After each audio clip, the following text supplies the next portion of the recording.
निगरान वज़ीर आज़म अनवार उल हक काकड़ दौरा अमरीका मुकम्मल करके लंदन पहुंच गए। अनवार उल हक काकड़ ने अमरीका में अक़वाम मुत्तहिदा के इजलास में शिरकत की, जिसके बाद वो न्यूयॉर्क से खुसूसी परवाज़ में बरतानिया पहुंचे।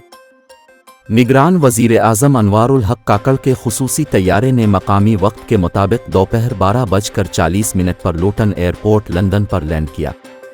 निगरान वज़ीर आज़म अनवार उल हक काकड़ का सिफारती अमले और दीगर शख्सियात ने इस्तकबाल किया। ज़राए के मुताबिक निगरान वज़ीर आज़म अनवार उल हक के बरतानवी मीडिया के साथ मुतअद्दिद इंटरव्यूज़ होंगे। वज़ीर आज़म अनवार उल हक काकड़ ऑक्सफोर्ड यूनिवर्सिटी का भी दौरा करेंगे। वज़ीर आज़म 27 सितंबर को लंदन से वापस पाकिस्तान रवाना होंगे।